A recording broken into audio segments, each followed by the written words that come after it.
iglesia, buenas tardes, buenas noches ya. Los invito a disponernos a alabar y adorar al Señor. Y Señor, hoy te damos gracias por este tiempo, gracias por la oportunidad que nos das de acercarnos a ti, de aprender cada día más cosas de ti, de escuchar tu voz y de poder estar contigo, que es lo más importante para nosotros, Señor.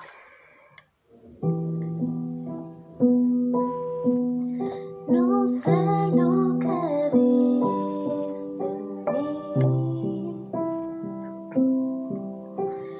para amarme tanto así,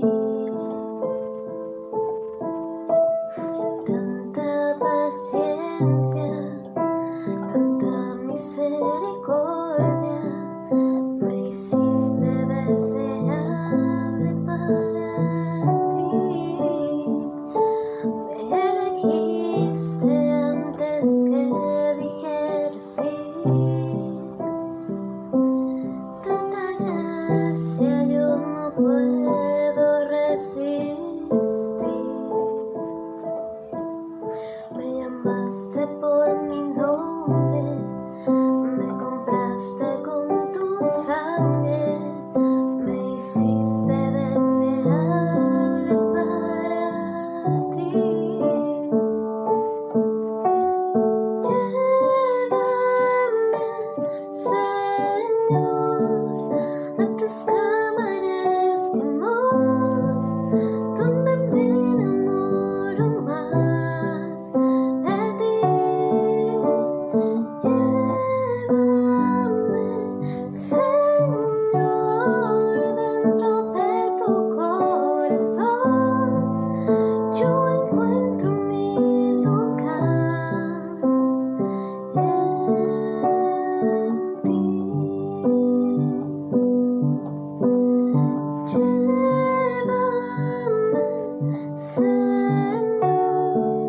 Señor, a tus cámaras de amor, donde me enamoro más de ti. Llévame, Señor, dentro de tu corazón. Yo encuentro mi lugar en ti. Llévame, Señor, a tus cámaras de amor, donde me enamoro más de ti. Llévame, Señor, dentro de tu corazón. Yo encuentro mi lugar en ti.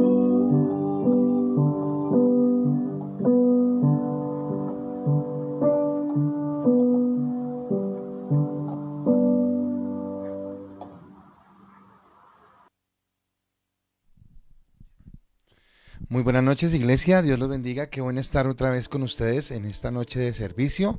Bueno, tristes porque no podemos estar en la iglesia, pero contentos de saber que estamos bien, que estamos con salud y que todo lo que hacemos lo hacemos para poder estar en la bendición de Dios. Quiero saludarlos rápidamente a Francis Rojas, Alejandra Jara, qué bueno tenerte con nosotros, don Álvaro Marín, a Angelita Marcela Vidal desde Villa de Leyva, qué bueno tenerte con nosotros, Belkis, Claudia Macías, Estela Castillo, ¿quién más nos mira? Héctor Camargo, Janet Pineda, buenas noches, Yanira Balbuena, Belkis, bueno, y todos los que se están conectando. Esperamos que este tiempo sea de gran bendición y que hoy podamos disfrutar este servicio y que apartemos este momento como un momento agradable, como un momento de bendición, de poder estar en el calor de nuestro hogar, pero recibiendo la palabra y muy conectados con lo que Dios tiene para nosotros. Estamos orando por Carlitos Páez, el esposo de Nancy. Ella está un poco delicada pues con su tos y todo, pero gracias a Dios bien, pero Carlitos sí está hospitalizado y está estamos orando por él y por otras situaciones, por Amparito Toledo que nos pidió oración, por Estelita que nos pidió oración por un familiar que tiene acá en Colombia con algunas situaciones un poco difíciles, por algunos hogares también en dificultades. Entonces hoy colocamos a cada persona, a cada uno de los que está en esta necesidad de oración delante del Señor, pidiéndole a él que sea obrando. Así que vamos a iniciar con esta oración y le invito a que se una conmigo. Padre, gracias te damos en esta noche por la oportunidad que tú nos das de estar reunidos delante de tu presencia, Señor, para adorarte, para bendecirte y para exaltar tu nombre, Señor. Queremos, Padre, dejar todo el afán del día, Señor, todo nuestro corre-corre, tal vez hoy cada uno de nosotros en nuestras diferentes actividades, Señor, corriendo de un lado para el otro, cumpliendo las agendas, cumpliendo todo lo que es menester cumplir, Señor, pero hoy descansando en ti, reposando en ti y entendiendo que tú eres quien nos fortalece, que tú eres quien nos bendice, Dios, y que podemos, Señor, reposar en la paz, en el amor y en la gracia que viene de parte tuya, Señor.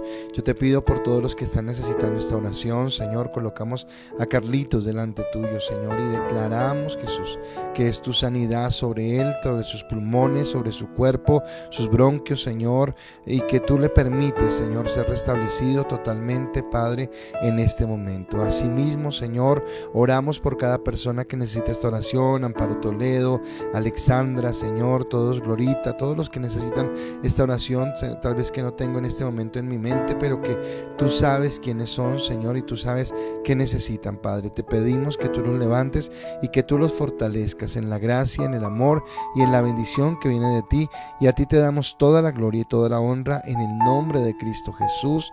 Amén y amén. Bueno, iglesia, estamos ya hoy finalizando el capítulo número 11 de hoy, no, sí, bueno, nos queda mañana usted no se puede perder ese Dicas en Casa, porque para mí es bien especial, porque creo que rompe un poquitico el contexto y hemos venido hablando acerca de la elección, de que Dios nos eligió, de que no éramos actos, todo esto, pero mañana vamos a hablar de los últimos versículos donde dice, ¿quién puede entender la mente de Dios? ¿Quién puede comprender todo lo que Él hace? Y yo no sé si usted ha leído el libro de Job, donde al final Dios le dice, bueno, venga a ver, yo le muestro qué es lo que usted quiere, y Job al final tiene que decir, Señor, yo de oídas, pero ahora mis ojos te ven, te conozco y conozco la grandeza y el amor. De eso es que vamos a hablar mañana, pero hoy tal vez terminamos esto, pero para mí no solamente es terminar el capítulo 11, para mí no solamente es terminar el capítulo 9, 10 y 11 donde hablamos de las promesas de Dios que se cumplen, sino el llegar al capítulo 11 es haber determinado todo lo que es la doctrina. O sea, todo este tiempo Dios nos ha hablado de doctrina.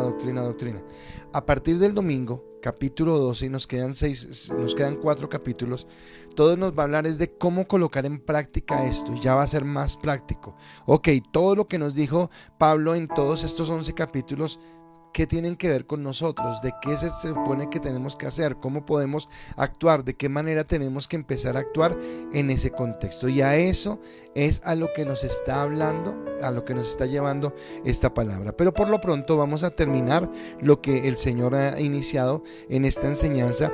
Y hoy he titulado la palabra de una manera muy especial, porque para mí es bien bonito lo que va a suceder hoy. Y el título que tiene la enseñanza en esta noche es: la oscuridad más profunda permite el resplandor de la luz más bella. La oscuridad más profunda permite el resplandor de la luz más bella. Perdón, ese es el título de la enseñanza. Y bueno, si usted vio ahí esto, parecía como si la cruz fuera ese resplandor en medio de la oscuridad, y es lo que quiero hoy hablarles. Entonces, quisiera comenzar con una historia. Creo, no sé si todos, pero creo que algunos de ustedes o la han visto en YouTube o tal vez la han leído, pero yo quise traerla para poderla compartir con ustedes. No la coloco en YouTube porque si la coloco en YouTube nos cortan el video y no podemos seguir, pero se la quiero leer y quiero que sea muy especial para usted y que pueda recibir eso que Dios tiene a través de esta historia que voy a contarles. Y la historia cuenta lo siguiente, voy a tratar de recrearla, y yo le invito a que usted vaya, mientras que yo cuento la historia, tratando de meterse en la escena de lo que está sucediendo. Y dice la historia: un profesor universitario retó a sus alumnos con esta pregunta: ¿Dios creó todo lo que existe? Un estudiante contestó valientemente: sí, lo hizo. ¿Dios creó todo?, volvió a preguntar el maestro. Sí, señor, respondió el joven. El profesor contestó: si Dios creó todo, entonces Dios hizo el mal. Pues el mal existe y bajo el precepto de nuestras obras son el reflejo de nosotros mismos, entonces Dios es malo.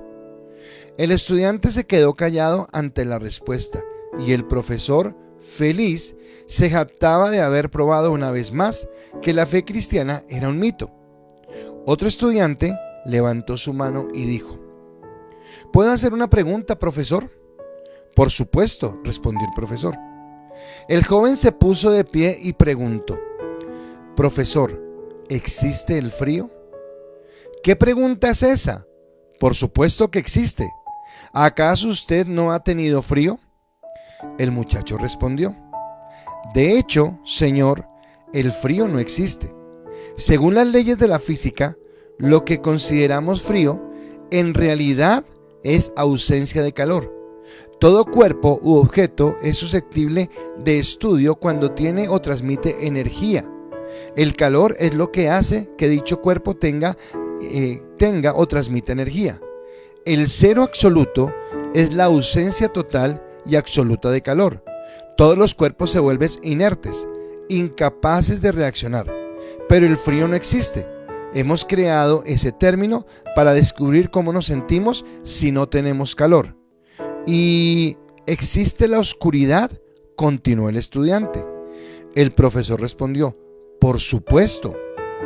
El estudiante contestó: nuevamente se equivoca, señor. La oscuridad tampoco existe. La oscuridad es en realidad la ausencia de luz. La luz se puede estudiar, la oscuridad no. Incluso existe el prisma de Nichols para descomponer la luz blanca en los varios colores de que está compuesta, con sus diferentes longitudes de onda. La oscuridad no. Un simple rayo de luz rasga las tinieblas e ilumina la superficie donde termina el haz de luz. ¿Cómo puedes saber cuánto oscuro es un espacio determinado? Con base de la cantidad de luz presente en ese espacio. ¿No es así?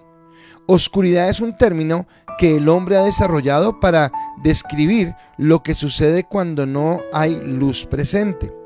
Finalmente, el joven preguntó al profesor: señor, ¿existe el mal? El profesor respondió: por supuesto que existe. Como le mencioné al principio, vemos violaciones, crímenes y violencia en todo el mundo. Esas cosas son del mal. A lo que el estudiante respondió: el mal no existe, señor. A lo menos no existe por sí mismo. El mal es simplemente la ausencia de Dios. Es, al igual que los casos anteriores, un término que el hombre ha creado para describir esa ausencia de Dios. Dios no creó el mal. No es como la fe o el amor, que existen como existe el calor y la luz. El mal es el resultado de que la humanidad no tenga a Dios presente en sus corazones. Es como resulta el frío cuando no hay calor, o la oscuridad cuando no hay luz. Entonces el profesor, después de asentar con la cabeza, se quedó callado. El nombre del joven era Albert Einstein. Bueno, casi nada, ¿no? El profesor quedó aburrido con lo que le dijo este hombre, y me pareció bien especial porque tiene que ver con el texto y con la enseñanza de esta noche. Y bueno, yo no puedo tanto afirmar como Albert Einstein afirmó de que no existe el mal. No me voy a atrever a tanto, porque no sé, obviamente el mal lo vemos todo el tiempo. Pero sí hay algo que me llama la atención, y es cómo la luz disipa la oscuridad, cómo el calor disipa el frío, y cómo nosotros podemos entender que cuando estamos en la oscuridad y llega la luz de Cristo, disipa en nosotros esas tinieblas y nos permite caminar en lo que Dios quiere, ¿de acuerdo? Entonces, es como cuando usted tiene una linterna y piensa en una linterna. Cuando usted enciende, piensa en una metrópoli, Yo no sé cuántos han visto en la televisión o cuántos han estado allí, pero en la televisión nos muestran el Times Square de Nueva York, es el centro total de Nueva York. Y resulta que en ese centro, además de las luces de los postes, entonces todo ese centro está lleno de pantallas que tienen comerciales. Así que esas pantallas iluminan bastante el centro de la ciudad. Prenda usted una linterna allí y la linterna no se va a notar, va a ser una luz más en medio de tantas luces, pero no se va a notar. Ahora piense en un campo, piense en un lugar donde no haya nada y que ojalá no haya luna, que todo esté bien oscuro. Y piense en una linterna encendida, ahí sí se va a notar porque la oscuridad más profunda hace que se vea más esa luz, ¿de acuerdo? Ahora, ¿por qué voy en eso? Porque resulta que cuando nosotros somos conscientes de Cristo, resulta que Cristo siempre llega en la oscuridad más profunda. Puede ser el caso personal de su vida, puede ser que Cristo llegó cuando su vida estaba más desordenada o más alborotada. Espero que no sea el caso de todos, gracias a Dios lo decía el domingo por los jóvenes que no han tenido que vivir situaciones tal vez como las que nosotros los adultos ya hemos vivido, pero en mi caso personal y sé que en el mucho de los que me están escuchando, cuando Cristo llegó con su luz, llegó en el momento donde la oscuridad era más palpable, donde las cosas eran más fuertes y donde era más duro evidenciar el amor, la gracia y la misericordia de Dios. Y ahí fue donde llegó esa luz. Y preparando esto recordé un texto que a mí me fascina, me encanta mucho, y es el primer capítulo de Juan capítulo 1, pero solo quiero tomar algunos versículos y voy a tomar del versículo 3 al versículo 5, donde dice la palabra: todas las cosas por Él fueron hechas, y sin Él nada de lo que ha sido hecho fue hecho. En Él estaba la vida, y la vida era la luz de los hombres. La luz en las tinieblas resplandece, y las tinieblas no prevalecen contra ella. Y creo que es lo que Albert Einstein también estaba diciendo, que la luz hace que se disipe toda oscuridad, la luz hace que no haya nada. Ahora, lamentablemente, en muchos de los que se apartan de Jesús, lo que quiere es que, o lo que muestran más bien, es que aman más el estar en la oscuridad, aman más el apartarse de lo que Dios quiere. Pero en realidad lo que nosotros tenemos es el caminar en la luz. Entonces, así como el frío no existe, porque el frío no se puede estudiar, se estudia el calor, y cuando no hay calor pues simplemente se menciona como frío, pero no es como real como tal. No sé si usted entiende el término. Y así como hablaba acerca, ¿cuál es el otro ejemplo? De la luz y la oscuridad, que la oscuridad simplemente es la ausencia total de luz, pero que donde haya luz desaparece la oscuridad. Asimismo estamos hablando de que Cristo es esa luz que viene a disipar la oscuridad que hay en nuestro corazón. Al leer este texto que acabo de leerles de Juan, yo veo algunas cosas, algunas reflexiones que quisiera compartir con ustedes. Si Dios creó todo, y voy a colocarme en el papel del profesor con el que inició la historia, ¿creó también el mal? Y yo me pongo a preguntarme esto, ¿y verdad? ¿Será que Dios creó el mal porque estábamos tan bien, las cosas estaban funcionando tan bien en el huerto? ¿Para qué Dios permitió esto? Y no, resulta que Dios no creó el mal. El mal, ni siquiera el mal empezó en el jardín del Edén. El mal empezó antes. Entonces, si usted va a Isaías y va a Jeremías, a Ezequiel, perdón, y lee las historias sobre Luzbel, sobre ese ángel de luz, ese director de alabanza que en el cielo dirigía los coros celestiales para adorar al Señor y para exaltarlo, y dice que Dios lo había vestido de toda clase de gracia, de hermosura y de belleza para que todo el mundo le adorara, para que todo el mundo adorara al Señor, perdón, y para que él fuera exaltando a Dios. Él se llena de soberbia, él se llena de orgullo, y un día se dice para sí mismo: pero ¿por qué yo malgasto mi tiempo adorando a Dios cuando el que debería recibir adoración soy yo? Y en ese momento entra el mal. Entonces Dios no lo crea, sino el mal entra porque Luzbel, ese ángel de luz, ese ángel bello, se llena de soberbia y se llena de jactancia delante de Dios. La palabra dice que es expulsado del cielo, que bueno, todo lo que usted conoce. Pero después viene la creación del hombre. Y cuando el hombre está en el huerto del Edén, y cuando estaba todo listo para que todo estuviera bien, y acá es donde viene la parte de la que yo hablo siempre de la elección. Entonces el hombre tenía la capacidad de elegir bien, y elegir bien era obedecer a Dios, y obedecer a Dios era no tomar del árbol. Pero acá yo quiero hacerle un paréntesis, sin justificar al hombre, sin decir que pobrecito el hombre. No, somos responsables de la acción que tomamos, pero el hombre no había mirado el árbol, hasta que no llegó Satanás y lo tentó a través de la serpiente. Oiga, pero usted, a la mujer, si ha visto el árbol, si ha visto que es codiciable, si ha visto que tal cosa, y los hizo entrar en ese huerto perfecto, en ese huerto donde todo estaba bien, donde todo estaba sincronizado, armonizado, en belleza, en todo lo que Dios quería. Hizo que entrara algo que se llamaba pecado, que es maldad, y la maldad dañó todo. Fueron expulsados y se dañó todo el contexto, ¿de acuerdo? Así que Satanás es el que a través de la codicia, a través de la avaricia, a través del deseo de reconocimiento, introduce el mal. Dios no lo creó, sino la serpiente. Dios no lo creó. Entonces, es como entender entre la luz y las tinieblas. Vino la tiniebla, y cuando aparece Cristo, Cristo aparece ¿para qué? Cristo aparece para que las tinieblas se disipen, para que las tinieblas se vayan, para que no haya más ese dolor y esa angustia. ¿Y cómo podríamos definir la luz y las tinieblas? Bueno, podríamos definir la luz como la verdad bíblica. La luz es la verdad de la palabra que me ilumina. Entonces por eso el Salmo 119 es: lámpara es a mis pies tu palabra y lumbrera mi camino. Es algo que me muestra el camino. Porque cuando yo colocaba el ejemplo de un campo así oscuro, ¿por qué prendemos la linterna? Porque necesitamos saber por dónde vamos. Primero, qué estamos pisando, dónde estamos pisando, y en segundo lugar, que no vaya a haber por ahí un animal que no estamos viendo por lo oscuro. Entonces para eso nos sirve la luz. Y la palabra dice que ella misma es luz a mi camino, lumbrera a mi camino, a lo que estoy viviendo. Pero ¿qué son las tinieblas? Según el mismo contexto. Entonces, si la luz es la verdad y la Biblia, las tinieblas serían el error y la falsedad. Y cuando yo no caminaba en Cristo, cuando yo no lo conocía, pues ¿dónde me conducía? Me conducía por el error y la falsedad. Hoy tristemente, el mundo camina en la falsedad. Hoy tristemente el mundo camina en el error.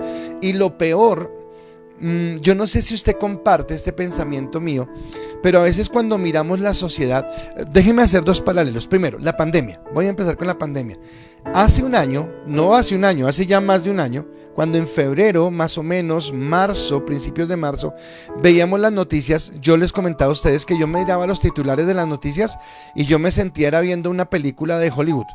¿Cómo así que la pandemia? ¿Cómo así que llegó? ¿Cómo así que cerraron fronteras? ¿Cómo así que la cuarentena? ¿Cómo así que Italia? ¿Cómo así que España? ¿Cómo así que Francia en ese momento? ¿Cómo así que llegó a Brasil? ¿Cómo así que llegó a Ecuador? ¿Cómo así que ya llegó a Colombia? ¿Cómo así que nos metieron 5 meses encerrados? ¿De acuerdo? Entonces era como una película que uno no esperaba que sucediera eso, y resulta que hoy es nuestra realidad. Hoy es lo cotidiano. Hoy es a lo que nos estamos no acostumbrando, porque nunca nos vamos a acostumbrar a esto. Nos está afectando en la economía y en todo esto, pero es la realidad que estamos viviendo. Eso que parecía de ciencia ficción se hizo realidad. Bueno, ahora hago otro paralelo. Hay comedias, hay películas de comedia donde mostraban cosas que parecían absurdas, cosas que parecían tontas. No sé cómo explicarle esto, donde decisiones sociales uno decía, pero ¿qué clase de sociedad es esta? O sea, ninguna sociedad coherente va a pensar de esa manera. Pues resulta que nosotros hoy, en sociedades supuestamente coherentes, supuestamente pensantes, estoy sacando totalmente el contexto religioso de esto, solamente por 4 dedos de frente, entendemos que hay cosas que son obvias. Entonces yo hablaba con alguien hoy, hablaba con Paola Vaquero, y la felicité, y la felicito porque hoy por fin presentó lo de la tesis, y ya se la aprobaron, así que ya se gradúa. Y ella hizo una parte sobre la mujer, y le hicieron una pregunta, y era: pero usted no incluyó a las mujeres transgénero. Y dice: pastor, me corcharon en esa pregunta. Bueno, supe cómo responderla. Y yo le decía cómo el mundo hoy ha cambiado. Entonces, por ejemplo, voy a decir algo mío, y espero que ninguno de los que estén acá se ofenda. Pero para mí no se me ocurre, por ejemplo, si yo me reúno con el liderazgo de la iglesia, y muchos de ustedes saben que gran mayoría del liderazgo de la iglesia son mujeres, a mí no se me ocurre pensar que estoy ofendiendo a alguien porque digo el liderazgo de la iglesia y presento a, qué sé yo, a María Paula, a Lucy, a Olga. Pues a mí no se me ocurre. Primero, no estoy pensando en ofenderlas. Segundo, no se me ocurre que esa sea una ofensa. Pero en el contexto, en el cambio de chip que nos están haciendo, y esto lo voy pegando con lo del domingo, en el cambio de chip que el mundo nos está haciendo, resulta que ahora toca decir líderes y lideresas. porque si yo no digo así estoy siendo un machista, que no. Y yo digo, pero, o sea, me parece tonto, en serio, me parece ridículo. Estoy respetando a cada mujer en su... no, pero eso nos quiere meter el mundo. Y entonces solamente ese pequeño cambio de discurso en palabras, en lo como dice ahora don señor allí, vecino don Maduro, abogados y abogadas, bueno, lo que dice él siempre. Entonces solamente en ese discurso empezamos a generar supuestamente queremos una igualdad, pero lo que estamos generando es una desigualdad. Porque entonces yo no menciono al hombre, no menciono a la mujer, no menciono al masculino, no menciono al femenino, y ahora no menciono a los que no están ni entre masculino ni femenino, sino entre toda la cantidad de letras. Entonces empiezo a direccionarme mal, y entonces acá viene lo que estoy hablando. La luz es la verdad bíblica, la palabra, pero la tiniebla es todo aquello que me lleva al error, que me lleva a la falsedad, que me lleva a la confusión. Y el estar sin Cristo es vivir en un mundo sin tinieblas, y es vivir en las cosas que a veces tenemos que ver y de lo que se viene, y por eso es que la iglesia necesita volver a la palabra. Pero si yo hablo del bien y del malo, de la luz y de las tinieblas en un sentido más moral, la luz entonces se vería reflejada, y me sirve el mismo ejemplo, en la santidad y en la pureza. Entonces la santidad y la pureza de la iglesia podría ser en que los jóvenes de la iglesia son santos, los jóvenes de la iglesia no ven pornografía, los jóvenes de la iglesia no tienen relaciones antes del matrimonio, los matrimonios entonces tanto el hombre como la mujer son fieles a su esposo y a su esposa, son personas correctas, no hacen negocios ilícitos. Bueno, eso sería a la luz de la moral. La luz es que nosotros caminamos en santidad y caminamos en pureza, y la contraparte, que es las tinieblas, entonces que nosotros le damos rienda suelta al pecado y le damos rienda suelta a la maldad. Y esa es la diferencia que existe entre una y otra cosa, entre lo que hacemos de una manera y lo que hacemos de otra. Y aquí es donde Dios viene a hablar a nuestro corazón y a mostrarnos cuál es la luz de Cristo sobre nuestras vidas y cuáles las tinieblas, ¿de acuerdo? Y el poder del evangelio prevalece sobre las tinieblas. Pero acá entonces, si el poder del evangelio prevalece sobre las tinieblas, es donde necesitamos darle el valor al evangelio. Porque, bueno, ustedes no lo están viendo, pero ahorita yo los estoy tratando de mirar a ustedes a la cámara, pero estoy supremamente encandelillado, porque Mateo me colocó de frente una luz que me tiene mirando encandelillado. Lo hago para hacer el ejemplo, pero resulta que esa luz es muy fuerte. Pero si él hubiera colocado en vez de ese reflector una velita para que me diera mi luz, para que usted me pudiera ver bien, pues seguro la velita no va a aguantarle, porque no va a tener la misma potencia que tiene esta luz. Déjeme compararlo con el evangelio. La luz del evangelio que hay en su vida es como un reflector de alto voltaje, de altos amperios, yo no sé cómo se llamará esto, para que dé esa luz resplandeciente. O el evangelio que hay en su vida es como una velita tenue que como que casi se apaga pero vuelve y enciende. Porque Dios quiere que nuestro evangelio sea un evangelio que realmente traspase, que realmente cambie, que realmente transforme vidas, porque eso es lo que está haciendo. Porque la historia de Albert Einstein es la historia de hoy en día. Hay muchos en universidades, en otros lugares, donde van a querer colocar en duda la existencia de Dios, van a querer colocar en duda nuestros principios, nuestros valores, y es más, nos van a tildar de arcaicos o nos van a tildar de personas violentas que vamos en contra. Ese es otro punto que me da risa. Supuestamente los violentos somos nosotros, pero ellos son los que hacen shows y se burlan de Cristo y se burlan de la cruz. Entonces son cosas totalmente incoherentes en el ambiente en el que estamos, ¿de acuerdo? Pero por eso necesitamos entender lo que Dios quiere. Anoche terminábamos descubriendo el misterio. Por fin descubrimos el misterio que estaba oculto, y entendíamos que el misterio era la iglesia, y que entonces solamente siempre había existido un solo plan de Dios, y el plan de Dios había sido el tomar primero un pueblo sobre el cual dio promesas, pactos, culto, adoración, pero después, cuando ellos de pronto endurecieron su corazón, que entraran los gentiles, para al final de los tiempos que entraran tanto gentiles como judíos, y de ellos hacer un solo gran pueblo que se llama la iglesia, y que solamente es salva por Cristo, porque sea usted judío, sea usted moralista, sea usted el más pecador, todos por igual. Estábamos en una oscuridad total, y solamente la luz de Cristo vino y cambió nuestra vida. Así que algo que Pablo nos ha enseñado es mostrarnos cómo todos estábamos en igualdad de condiciones. O sea, no había alguien que fuera mejor que otro, no había un grupo que pudiera decir nosotros sí alcanzamos, y eso voy a hablarlo al final de esta enseñanza, pero básicamente nos está hablando de eso, ¿de acuerdo? Ahora, ese misterio se llama iglesia, y a ella nosotros podemos entender cómo Cristo, viendo la oscuridad, o sea, esto para mí es importante.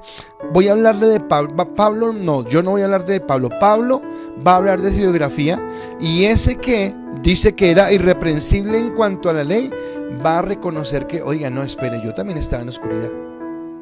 Y es reconocer la oscuridad de nuestras vidas. Sabe que yo he entendido algo en estos días, y así tal vez por ese estilo han sido mis consejerías. Y es que mis consejerías tienen que empezar a partir de entender mi posición en Cristo, entender cómo estaba yo en Cristo, porque si yo no entiendo la oscuridad, va a ser muy complicado. ¿A qué me refiero? ¿Cómo empezó Pablo la carta que estamos leyendo? Empezó llevándonos a todos a un mismo lugar, y ese mismo lugar era: somos pecadores, no hay espacio, no hay chance, no hay oportunidad, somos pecadores. Entonces, ¿por qué era importante esto? Primero, para los judíos era importante porque ellos juraban que estaban bien en la ley y que estaban por encima de todo y que nada los podía sacar. Entonces, para ellos era importante eso. Pero para nosotros, ¿sabe por qué era importante? Y que tal vez esta fue la motivación que me llevó a mí a empezar a predicar sobre esta carta. El que nosotros no podemos comprar un producto que no sabemos que necesitamos. ¿A qué me refiero? ¿Cuál es el arte de un buen vendedor? El arte de un buen vendedor es generar una necesidad. Es diferente que yo me aparezca, voy a decir algo loco, en su puerta, diciéndole: oiga, es que estoy varado y estoy vendiendo paraguas, cómpreme un paraguas, que es que estoy varado y necesito mi ayuda. Y usted me va a mirar como que no, yo no necesito paraguas. O sea, ¿qué le pasa? Hasta luego, pase para su casa. Es diferente a que yo llegara a su casa y le dijera: oiga, acabo de ver el pronóstico del tiempo, y dicen que a partir de mañana todos los días va a empezar a llover, pero fuertemente, va a ser inclemente en la lluvia, y resulta que necesitamos paraguas, pero como somos buenos colombianos dejamos el paraguas botado en todos lados, así que yo de usted no compraría uno, sino compraría 5 paraguas, porque los que yo estoy vendiendo se están agotando y son de la mejor calidad. Le estoy vendiendo la venta de una manera diferente y le estoy creando la necesidad. Ahora, el evangelio obviamente no es un producto barato como un paraguas, es algo muy fuerte, pero a lo que voy con esto es que si a mí me dicen simplemente: Cristo vino a salvarte y te quiere dar vida eterna, y yo digo: ¿y salvarme de qué? Si yo estoy bien. Porque usted y yo, antes de conocer a Cristo, pensábamos que estábamos bien.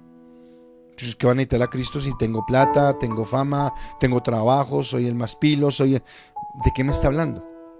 Pero cuando Pablo viene y nos coloca en el contexto y nos dice: bueno, yo quiero decirles algo, aunque ustedes estén bien, aunque piensen que las cosas están bien, aunque nada les afecte, nada les moleste, la verdad es que ustedes están apartados de Dios, no tienen una buena relación con Él, no tienen comunión con Él, y si ustedes siguen por ese camino, su destino va a ser una condenación eterna, y una condenación eterna es algo muy fatal, muy fuerte, no sé qué, así que necesita... espere, Pablo empezó colocando un contexto. Empezó diciendo la maldad, la dureza del corazón, cómo nos entregamos a los ídolos, cómo hicimos tantas cosas que nos apartaron de Dios, para que después nosotros dijéramos: espere, alto, necesito eso que usted me está ofreciendo. Y eso que nos está ofreciendo Pablo no es otra cosa que el amor más grande, que la gracia más especial, que la misericordia más profunda, y lo mejor de todo, que es gratuita para nosotros porque Cristo pagó el precio. ¿De acuerdo? Entonces, en ese contexto es donde hemos venido avanzando y lo que Pablo nos ha enseñado. Pero hoy Pablo de pronto nos coloca a todos en igualdad de condiciones, y por eso yo coloqué que en la oscuridad más profunda resplandece la luz más bella. La oscuridad más profunda, nuestro pecado; la luz más bella, Cristo, que viene a irradiar nuestra vida. Por eso, versículos 28 al 32 de Romanos 11 dice la palabra: así que en cuanto al evangelio, está hablando de los judíos, son enemigos por causa de vosotros, pero en cuanto a la elección, son amados por causa de los padres, porque irrevocables son los dones y el llamado de Dios. Pues como vosotros también en otro tiempo erais desobedientes a Dios, pero ahora habéis alcanzado misericordia, está hablando de los gentiles, por la desobediencia de ellos, está hablando de los judíos, así también estos ahora, los judíos, han sido desobedientes, los judíos, para que por la misericordia concedida a vosotros los gentiles, ellos también alcancen la misericordia. Porque Dios sujetó a todos en desobediencia para tener misericordia de todos. Dios sujetó a todos en misericordia para tener, en desobediencia para tener misericordia de todos. Así que me impacta cómo Pablo empieza a desarrollar y ahora nos va a decir cómo no hay una preferencia. Entonces les dije que este mensaje había generado muchas preguntas y muchas personas, este mensaje no, el del domingo, me han generado preguntas, y entonces yo le decía a una de esas preguntas, le contestaba y le decía no estamos ahí arrimados, no estamos ahí de carambola, estamos en el plan de Dios.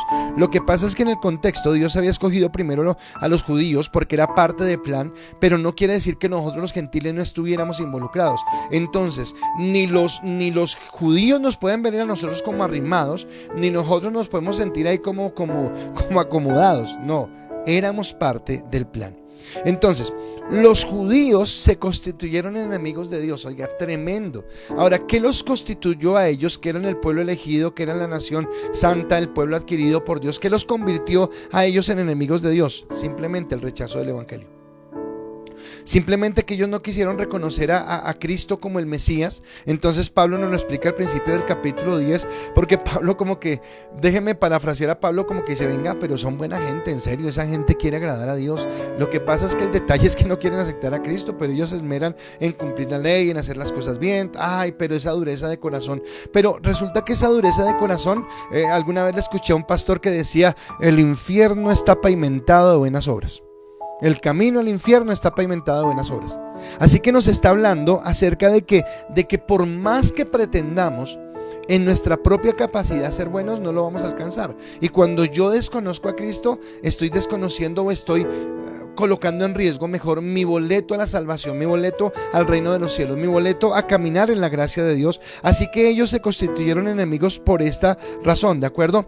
Pero aunque son enemigos, Dios no olvida que fueron elegidos desde el principio, así como usted y yo fuimos elegidos.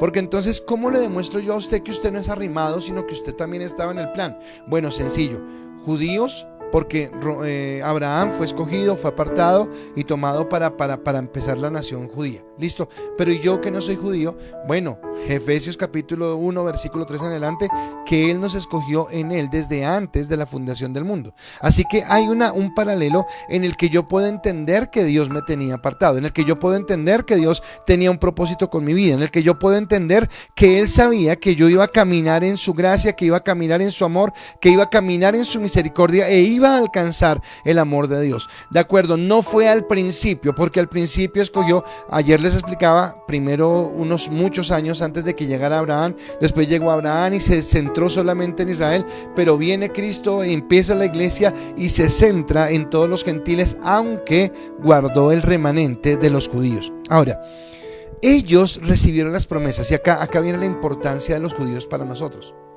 Ellos recibieron las promesas. ¿Quiénes son ellos?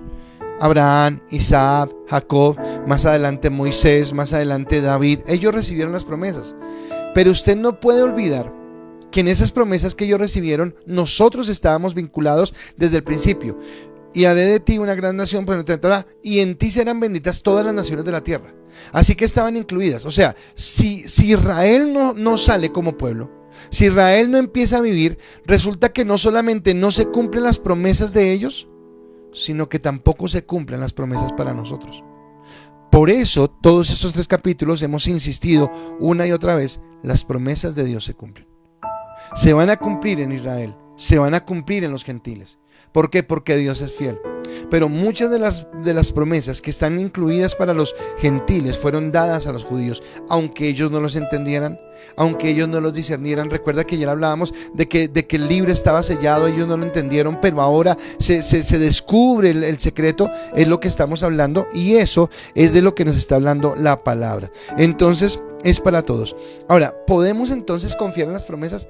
Claro que podemos confiar.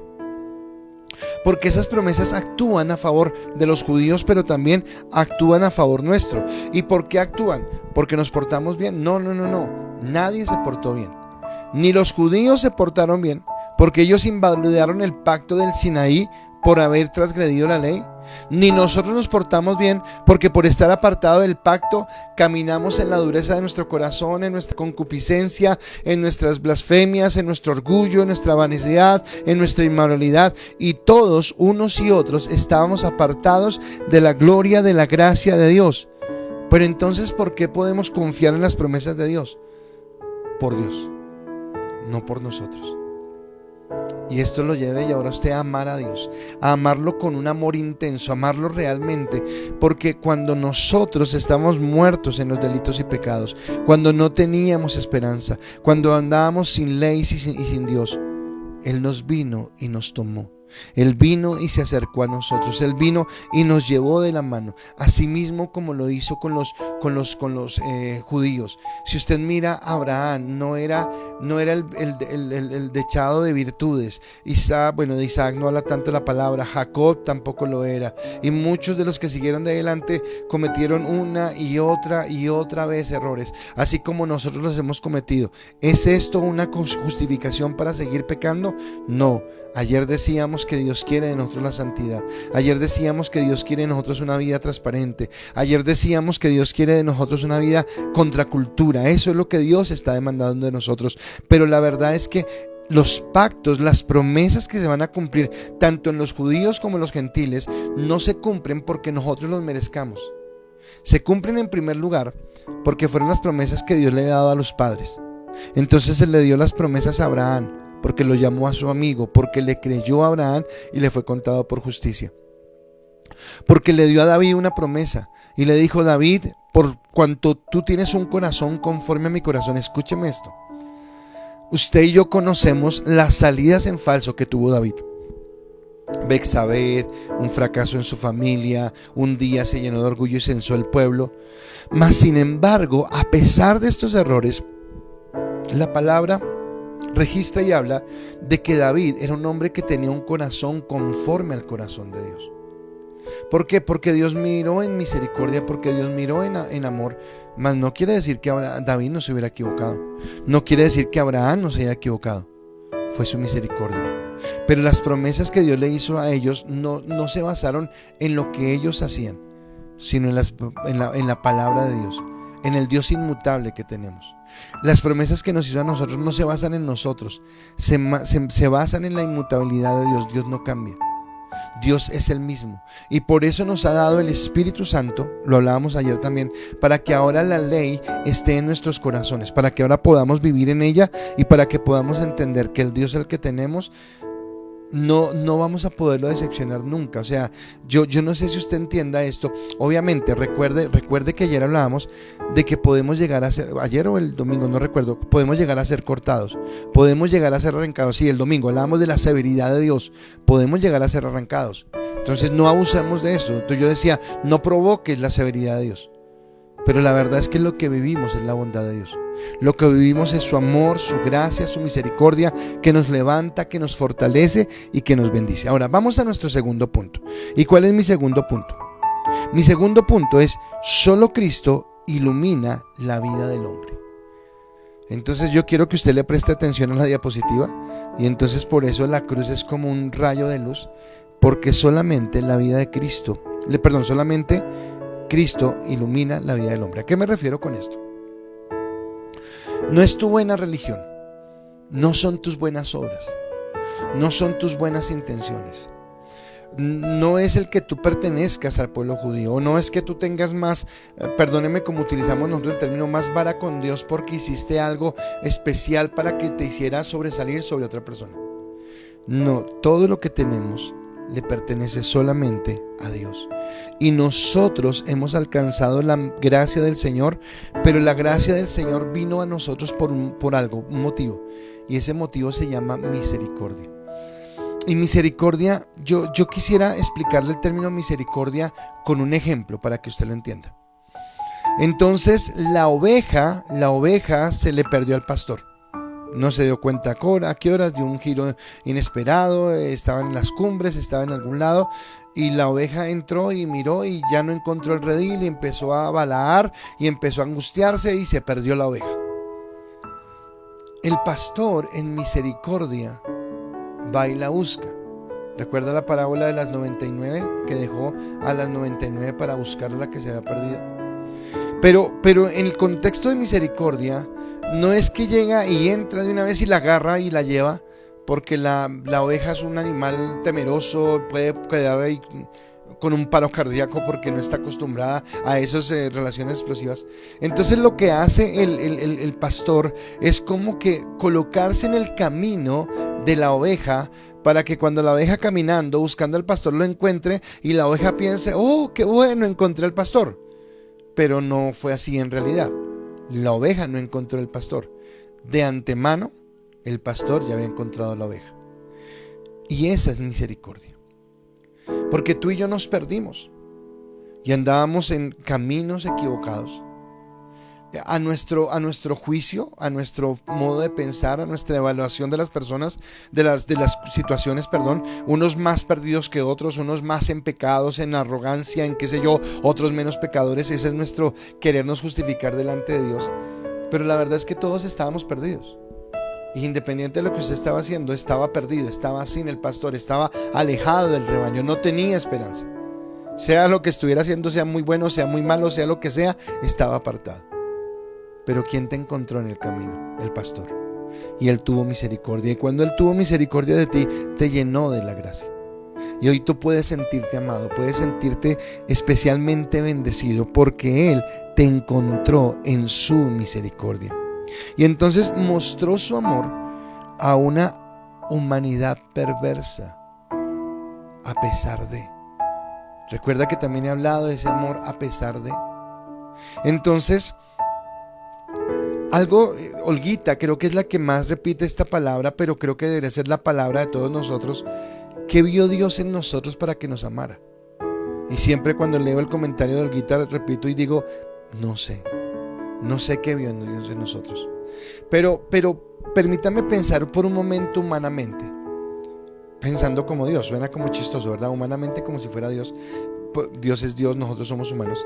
Pero si yo hubiera sido Dios y yo miro hacia la tierra y digo: no, pero esta gente perversa, mala, todo lo que éramos nosotros, ¿yo qué voy a ir a dar mi vida por ellos? O sea, ni siquiera lo van a agradecer, no lo van a valorar.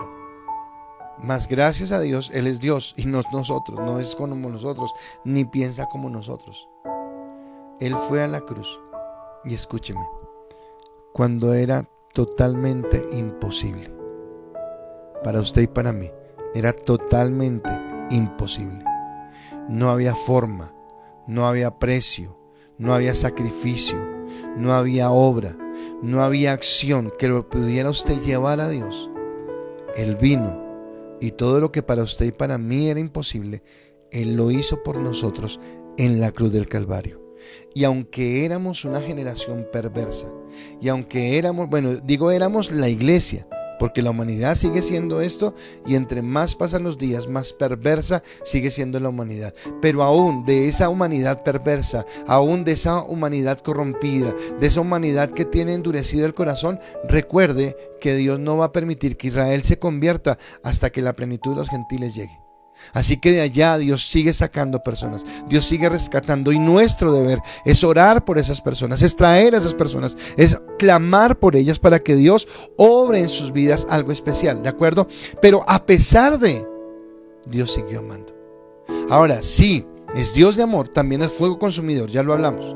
Y si el hombre persiste en su maldad, o si nosotros, habiendo conocido la bondad de Dios, volvemos a la maldad, vamos a ser cortados y vamos a conocer la severidad de Dios, de la que hablamos el domingo. Mas sin embargo, Dios nos ha amado a pesar de.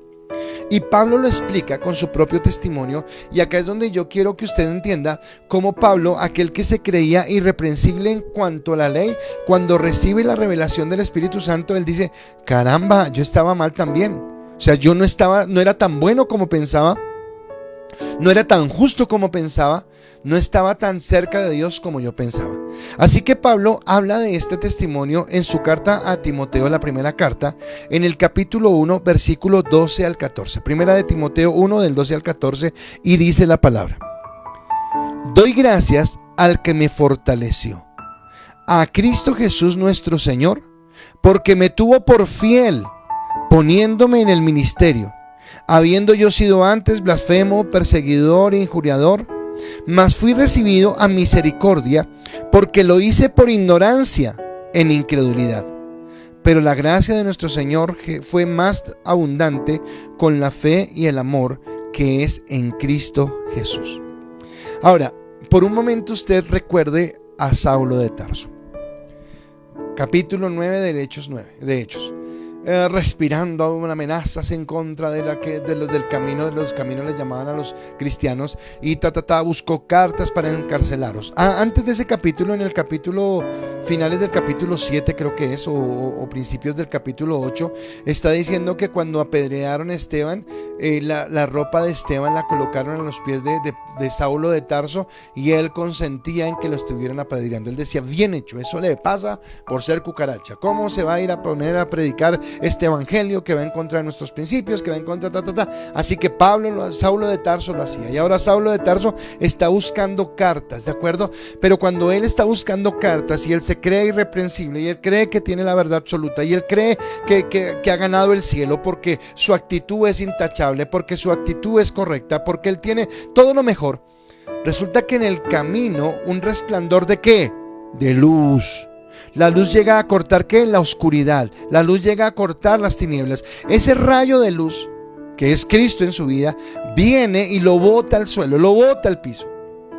Y lo primero que atina a decir Pablo es: ¿quién eres, Señor? Y Jesús le responde: yo soy el Cristo, aquel a quien tú persigues. Viene sobre la vida de Saulo de Tarso la revelación del Espíritu Santo, y este hombre, que se cree irreprensible en la ley, le dice ahora en la carta a Timoteo, le dice que Dios lo tuvo por fiel a pesar de que era blasfemo, perseguidor e injuriador. ¿A qué se refiere? Cuando Jesús nos habló de los 10 mandamientos, del resumen de los mandamientos, dijo el primero: amarás a Dios con todo tu corazón, alma, y amarás a tu prójimo sobre ti mismo. Pablo entendió que él infringía los 2 mandamientos. Infringía el primero porque amaba más las obras que él hacía para acercarse a Dios que a Dios mismo. Su justicia, la justicia de Pablo, no estaba en la misericordia y en la bondad de Dios. La justicia de Pablo estaba en que él creía que cumplía a cabalidad la ley. Primer pecado. Pero había un segundo pecado, porque la parte del mandamiento sigue diciendo: y amarás a tu prójimo como a ti mismo. Pero este hombre estaba consintiendo en el asesinato de cristianos, estaba buscando cómo encarcelarlos, y con sus labios injuriaba, o sea, hablaba mal, maldecía a aquellos que creían en el evangelio. Así que cuando la revelación del Espíritu Santo viene y le muestra, con alguien hablaba en estos días y le decía esto: hay cosas que yo puedo entender en mi mente, pero que aunque yo entienda en mi mente, si yo no las discierno en mi corazón, las puedo entender en mi mente, pero sigo actuando de una manera equivocada porque no he recibido el discernimiento. Entonces Pablo creo que es el mejor ejemplo de esto. Pablo en su mente entendía la ley, a su mente obedecía y en su mente creía que lo hacía bien. Mas sin embargo, cuando viene el Espíritu Santo, le revela cómo él está equivocado. Y tú y yo necesitamos que el Espíritu Santo nos revele cada día nuestras equivocaciones, porque cuando yo me miro al espejo y veo la revelación de la maldad que tengo, de la dureza de mi corazón, es cuando yo puedo valorar o apreciar lo que Dios me da.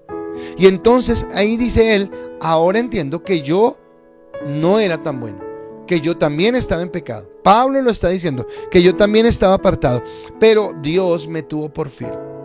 y habla también de la ternura de Dios, habla del amor de Dios. Yo podría unirme hoy a las palabras de Pablo y decir: Dios a mí en serio me tuvo por fiel para predicar este evangelio. Cuando tú vas y te acercas a una persona que conoces, puedes pensar: y Dios me tiene a mí tan fiel, o sea, me considera tan fiel para que yo pueda llevar su palabra, porque esto es lo que nos está diciendo. Así que en ese contexto, la gracia fue la que transformó a Pablo, no la ley, que era lo que yo explicaba ayer. No, la ley no transforma, la ley muestra, pero no transforma. Pero la gracia sí transformó la vida de este hombre. Y llego a mi tercer punto. Nada de qué gloriarnos. Somos tan pecadores como el más. Nada de qué gloriarnos. Somos tan pecadores como el más. O sea, no piense que usted es mejor que nadie. Los judíos no pueden pensar que son mejores que nosotros. Ni nosotros podemos pensar que somos mejor que los judíos. ¿Por qué? Porque todos estábamos en tinieblas. ¿Y tinieblas qué es? La ausencia total de Dios. Ay, pero mencionábamos a Dios. Ay, pero hablábamos de Dios. Sí, sí, yo lo sé. Pero estábamos ausentes de Dios. No caminábamos en sus principios, no comandábamos en sus mandatos, no le entendíamos. Entonces, ¿por qué Dios nos coloca a todos en ese mismo nivel? Para que al final quien reciba la gloria y quien reciba la alabanza no sea ningún hombre, no sea ninguna iglesia, no sea ninguna persona en esta tierra. El único que merece la gloria, la honra y la alabanza es Jesucristo, por los siglos de los siglos. Amén. Solo a Él la gloria. Así que todos sin excepción, todos, judíos y gentiles, buenos y malos en nuestros conceptos, andábamos en tinieblas. Dice la palabra en Efesios capítulo 2, versículo 2: en los cuales anduvisteis en otro tiempo, siguiendo la corriente de este mundo, conforme al príncipe de la potestad del aire, el espíritu que ahora opera en los hijos de desobediencia. ¿Qué éramos nosotros? Hijos de desobediencia. ¿Cómo caminábamos? Alejados de la gracia de Dios, alejados de su amor, alejados de su misericordia. Pero Él nos alcanzó. Nosotros no sé por qué, sí sé por qué, es por nuestro orgullo y por nuestra vanidad. Siempre queremos pretender que merecíamos lo que Dios nos dio. Pretendemos hacernos ver no tan malos. Decir, no, pero yo no estaba tan mal. Yo creo que Dios vio un chancecito en mi vida porque yo no hacía tales cosas. Porque yo no hacía tales otras. Ay, yo no mentía como tal persona, o yo no hacía lo que hacía. No, si hay gente que hace y pensamos que somos buenos. Pero según el contexto de la palabra, no hay nada más alejado de la realidad. Lo que Pablo termina diciéndonos en estos 11 capítulos es que cuando usted y yo estábamos en la oscuridad más profunda, en la penumbre más fuerte, cuando no podíamos mirar para dónde íbamos, cuando no teníamos esperanza, Cristo vino como luz y nos salvó. Mi vida cambió cuando vino la luz de Cristo. Sé que su vida cambió cuando vino la luz de Cristo. Y cuando yo miro a esa luz de Cristo, no hay nada de lo que yo me pueda gloriar. No hay nada en lo que yo pueda creer o entender que fue porque yo hice algo que mereciera esto. Porque toda la gloria, porque toda la honra le pertenece a Él. Porque el único que nos sacó de la oscuridad fue Cristo. Y ahora nosotros somos voceros a otras personas de ese amor, de esa gracia. Pero no desperdicie, no pierda esta gracia tan hermosa. No salga de la bondad de Dios. Recuerde que las promesas de Dios se cumplen. Y tal vez sí, se pone a veces dura la situación.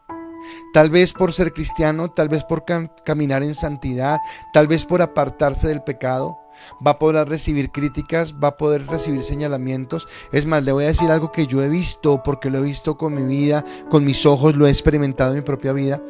Y es que a veces es más duro ser cristiano con los mismos cristianos que con los del mundo. Porque a veces los del mundo saben que usted es cristiano y dicen, no, es aburrido, no le digamos nada. Pero a veces son los mismos cristianos que hacen, piensan, miran y actúan de algunas formas que te miran a ti y te dicen: no seas fanático. No sé si seas fanático o no, pero lo que la palabra sí quiere es que seas radical. La palabra sí quiere que tú entiendas que en ese haz de luz que Dios trajo a tu vida para que tú pudieras cambiar, tienes que aprovecharlo. Si alguno de ustedes, creo que todos, hemos tenido la oportunidad de estar en algún momento en el campo, sabemos cómo en el campo, a mí me encanta dormir en el campo, yo no sé usted, porque en el campo usted no necesita el blackout ni nada. En el campo es que es de noche y es oscuro, usted no ve nada ni sabe nada. Pero como cuando usted enciende su celular tal vez para mirar la hora en el campo, usted ve cómo el cuarto se llena de luz. Cristo es más que esa luz del celular. Es una luz encendida en su vida para que nada esté en tinieblas, para que usted viva en su bendición. Así que hoy les animo a que vivamos en esa bendición de Dios. Y esa es la doctrina de Jesucristo. Padre, yo quiero darte gracias en esta noche por cada persona que se ha conectado, Señor, y por cada persona que está amando tu palabra, deleitándose en tu palabra, entendiéndola, Señor, y saboreando, Señor, cada bocado que tú nos estás dando, Dios, porque nos estás permitiendo, Señor, nutrirnos de alimento sólido para ser cristianos veraces, Señor, que caminamos en tu gracia, que caminamos en tu amor y en tu bendición, Señor.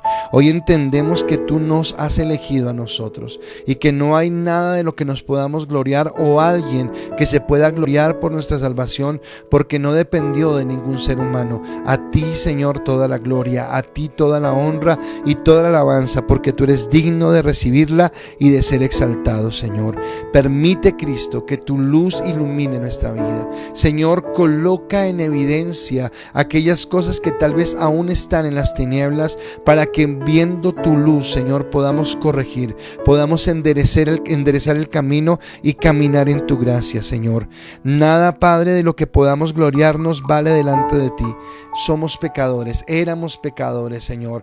Nuestro camino, nuestro destino final era la condenación eterna, y fuiste tú el que llegó a nuestras vidas para cambiarnos, para transformarnos y bendecirnos. Y hoy agradecemos, Señor, ese sacrificio de gracia, de amor y de bendición que tú has tenido con nosotros. Bendigo a cada persona que está conectada, Señor, y una vez más oramos por los que están, Señor, viviendo esa delicadeza, Señor, en su salud, para que la luz de Cristo venga sobre ellos, trayendo sanidad, trayendo restauración y vida, cambiando nuestros corazones de amargura, de falta de perdón, de tal vez altivez, para un reconocimiento de que tú eres el Señor eterno, al cual amamos, al cual bendecimos y al cual exaltamos. A ti toda la gloria y toda la honra por los siglos de los siglos.